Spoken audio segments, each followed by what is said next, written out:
Hello friends, I am Haris and welcome back to my channel the medicine room. तो कैसे हैं आप लोग? क्या आपने कभी सोचा है कि डॉक्टर अलग अलग डिसीज़ के लिए अलग अलग मेडिसिन के फॉर्म्स क्यों लिखते हैं? कभी टैबलेट, कभी कैप्सूल, कभी इंजेक्शन, तो कभी सिरप। आखिर ऐसा क्यों? आज की इस वीडियो में मैं आपको बताऊंगा कि कौन कौन से फार्मास्यूटिकल्स डोजेज फॉर्म्स होते हैं, उनका क्या यूज़ है, उनके फ़ायदे और नुकसान क्या हैं। तो चलिए शुरू करते हैं।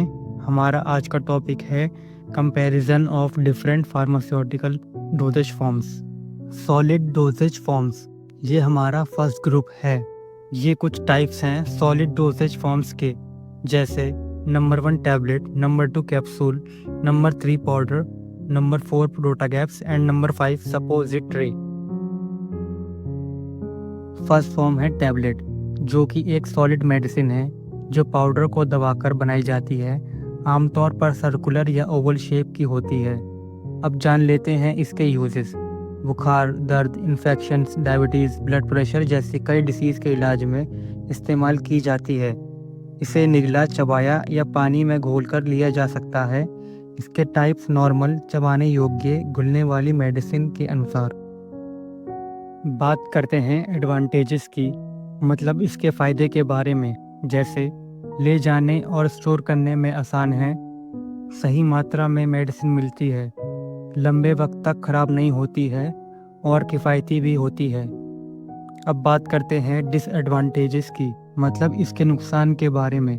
जैसे छोटे बच्चों और बुज़ुर्गों के लिए निगलना मुश्किल हो सकता है, लिक्विड मेडिसिन की तुलना में असर धीरे करती है, कुछ मामलों में पेट में जलन पैदा कर सकती है। सेकंड फॉर्म है कैप्सूल। अब एक नज़र डालते हैं इसकी फॉर्म पर, जो कि एक जेलेटिन या वेजिटेरियन शेल है जिसमें पाउडर, लिक्विड या दानेदार मेडिसिन भरी होती है। अब जान लेते हैं इसके यूजेस। विटामिन्स, सप्लीमेंट्स, एंटीबायोटिक्स और ऐसी मेडिसिन के लिए यूज़ होती है जिन्हें धीरे धीरे या कंट्रोल्ड रूप से बॉडी में रिलीज़ करना होता है। हार्ड जेलेटिन कैप्सूल मतलब पाउडर भरा हुआ, या सॉफ्ट जेलेटिन कैप्सूल मतलब लिक्विड भरा हुआ हो सकता है। बात करते हैं इसके फ़ायदे के बारे में। जैसे जल्दी असर करती है, शेल की वजह से कड़वा स्वाद नहीं आता, पाउडर, लिक्विड या दानेदार मेडिसिन को स्टोर कर सकती है, ज़्यादातर मामलों में निगलने में आसान होती है। अब जान लेते हैं इसके नुकसान के बारे में। जैसे इसे आधा तोड़कर नहीं लिया जा सकता, टैबलेट की तुलना में महंगी होती है, कुछ लोगों में शेल धीरे घुल सकता है। थर्ड फॉर्म है पाउडर। एक नज़र डाल लेते हैं इसकी फॉर्म पर, जो कि एक बारीक ड्राई पार्टिकल्स वाली सॉलिड मेडिसिन है जिसे स्किन पर लगाया या खाने के लिए इस्तेमाल किया जाता है। अब जान लेते हैं इसके यूजेस। स्किन पर लगाने वाला powder skin infection, rashes, fungal infection के लिए, जैसे पसीने का पाउडर एंटी फंगल पाउडर होता है। खाने वाला पाउडर पानी या जूस में घोलकर पिया जाता है, जैसे ORS पाउडर, प्रोटीन पाउडर और इलेक्ट्रोलाइट पाउडर।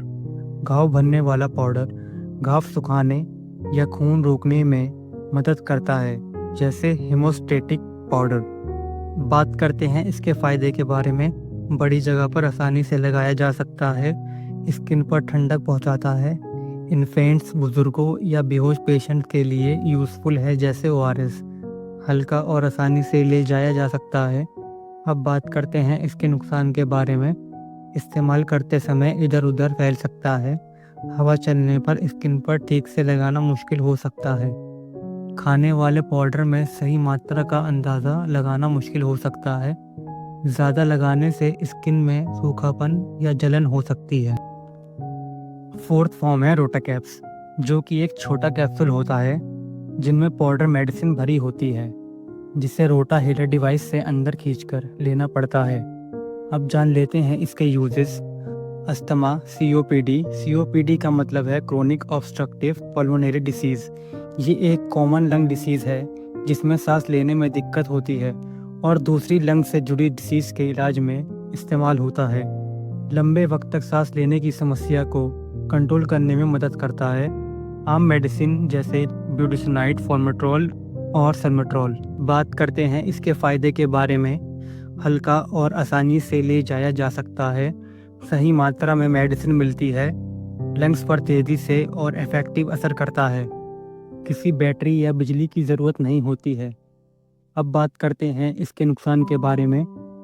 सही तरीके से इन्हेल करना आना ज़रूरी है। सीरियस अस्थमा अटैक में तुरंत राहत नहीं देता है। गले में जलन या सूखापन हो सकता है। एक कैप्सूल सिर्फ एक बार इस्तेमाल किया जा सकता है। फिफ्थ फॉर्म है सपोजिटरी। ये एक सॉलिड मेडिसिन होती है जो बॉडी टेम्परेचर पर पिघलती या घुलती है। इसे रेक्टम, वजाइना या यूरेथ्रा में डाला जाता है ताकि ये लोकल या पूरी बॉडी पर असर कर सके। अब बात करते हैं कि ये कितने टाइप्स की होती हैं।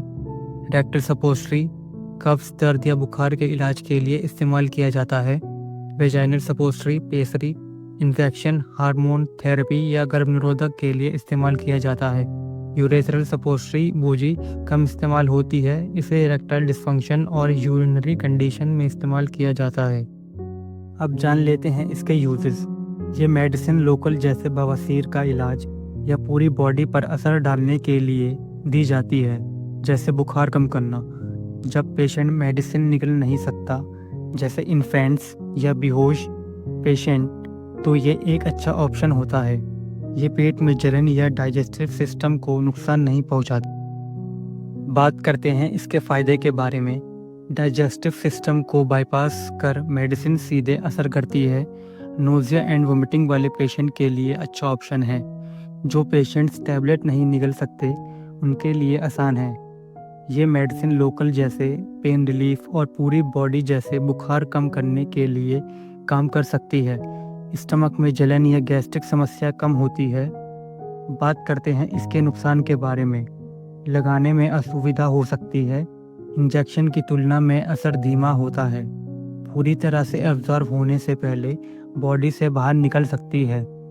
इसे सही टेम्परेचर पर रखना ज़रूरी होता है, क्योंकि कुछ सपोजिटरी रूम टेम्परेचर पर पिघल सकती हैं। ये एग्जाम्पल्स हैं टैबलेट एंड कैप्सूल फॉर्म के, जो कि कंपनीज बनाती हैं। इससे आपको पहचान करने में आसानी हो जाएगी। ये कुछ और एग्जाम्पल्स हैं रोटाकैप्स एंड पाउडर फॉर्म के, और ये सपोजिटरी फॉर्म के एग्जाम्पल्स हैं। इंजेक्टेबल डोजेज फॉर्म्स, ये हमारा सेकंड ग्रुप है। फर्स्ट फॉर्म है इंजेक्शंस। ये एक स्टाइल कीटाणु मुक्त लिक्विड सस्पेंशन या पाउडर होता है, जिसे सिरिंज के ज़रिए सीधा बॉडी में इंजेक्ट किया जाता है। बात करते हैं इसके टाइप्स की। इंट्रावेनस, जिसे हम आईवी कहते हैं, जो कि नसों में दिया जाता है। इंट्रामस्कुलर, जिसे हम आईएम कहते हैं, जो कि मसल में दिया जाता है। सबक्यूटेनियस, जिसे हम एससी कहते हैं, जो कि स्किन के नीचे दिया जाता है। इंट्राडर्मल, जिसे हम आईडी कहते हैं, जो कि स्किन की ऊपर वाली लेयर में दिया जाता है। अब जान लेते हैं इसके यूजेस। इमरजेंसी कंडीशन में मेडिसिन तेज़ी से पहुंचाने के लिए इस्तेमाल किया जाता है। वैक्सीन्स, एंटीबायोटिक्स, एनेस्थेसिया, इंसुलिन देने के लिए इस्तेमाल किया जाता है। बात करते हैं इसके फ़ायदे के बारे में। तेज़ी से असर करती है। पूरी मेडिसिन सही मात्रा में अब्जॉर्ब होती है। डाइजेस्टिव सिस्टम को बाईपास करता है, जिससे दवाई असर बेहतर करती है। अब बात करते हैं इसके नुकसान के बारे में। दर्द हो सकता है। इसे देने के लिए ट्रेन डॉक्टर या नर्स की ज़रूरत होती है। इंजेक्शन साइट पर इन्फेक्शन या एब्सेसिस होने का खतरा हो सकता है। महंगा पड़ सकता है प्राइस में।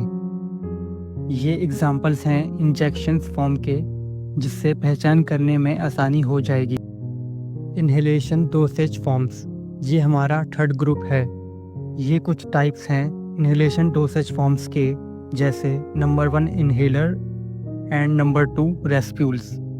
फर्स्ट फॉर्म है इन्हेलर, जिसे हम एमडीआई भी कहते हैं। ये एक प्रेशराइज कैनिस्टर होता है, जो दबाने पर एरोसोल के फॉर्म में मेडिसिन की स्पेसिफिक डोज डिलीवर करता है। अब जान लेते हैं इसके uses. Asthma, COPD, allergic rhinitis और अदर लंग से जुड़ी डिसीज़ के इलाज के लिए इस्तेमाल किया जाता है। तुरंत राहत या लंबे वक्त तक कंट्रोल के लिए मेडिसिन के टाइप पर निर्भर करता है। आम मेडिसिन जैसे सल्ब्यूटामॉल, ब्यूटासोनाइड, फ्लूटिकासोन। बात करते हैं इसके फ़ायदे के बारे में। तेज़ी से और आसानी से इस्तेमाल किया जा सकता है। छोटा, हल्का और जेब में रखने योग्य है। इमरजेंसी कंडीशन में तुरंत राहत देता है। ये एक रेस्क्यू इन्हेलर है।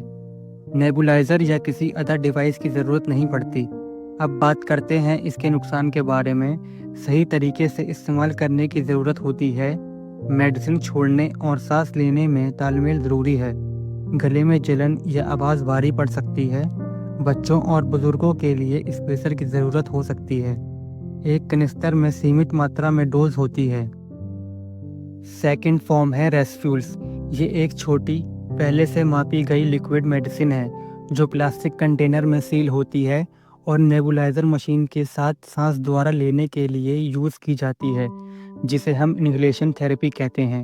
अब जान लेते हैं इसके यूजेस। अस्थमा, COPD और अदर लंग्स से जुड़ी डिसीज़ में इस्तेमाल की जाती है। सांस की तकलीफ या लंग्स में कंजेशन से तुरंत राहत देने के लिए इस्तेमाल किया जाता है। आम मेडिसिन जैसे ब्यूटिसनाइड, लेवोसल्ब्यूटामॉल, इप्राट्रोपियम ब्रोमाइड। बात करते हैं इसके फ़ायदे के बारे में। बच्चों, बुजुर्गों और बेहोश पेशेंट के लिए इस्तेमाल करना आसान है, तेज़ी से असर करता है और मेडिसिन सीधे लंग्स तक पहुंचती है। सीरियस अस्थमा अटैक के लिए सूटेबल है। इन्हेलर की तरह सही तरीके से इस्तेमाल करने की ज़रूरत नहीं पड़ती। बात करते हैं इसके नुकसान के बारे में। नेबुलाइज़र मशीन की ज़रूरत होती है। हर डोज को लेने में 5 से 10 मिनट का वक्त लगता है। दूसरी मेडिसिन के मुकाबले महंगी होती है। भारी और कहीं भी ले जाना आसान नहीं। ये कुछ एग्जाम्पल्स हैं इन्हेलर एंड रेस्पिरेटरी फोम के, जो कि कंपनीज बनाती हैं। इससे आपको पहचान करने में आसानी हो जाएगी। तो अगली बार जब आपको कोई प्रिस्क्रिप्शन मिले तो आपको पता होगा कि आपके डॉक्टर ने ये स्पेसिफिक डोसेज फॉर्म क्यों चुनी है। क्या ये वीडियो आपके लिए हेल्पफुल था? अगर हाँ तो लाइक बटन दबाएं और ऐसे ही मेडिकल फैक्ट्स के लिए मेरे चैनल को सब्सक्राइब करें। साथ ही कमेंट करके बताएं कि आपको कौन सी मेडिसिन फॉर्म ज़्यादा पसंद है। फिर मिलते हैं हमारी अगली वीडियो में। पार्ट 2 भी बहुत जल्द आएगा। Stay healthy, stay inform.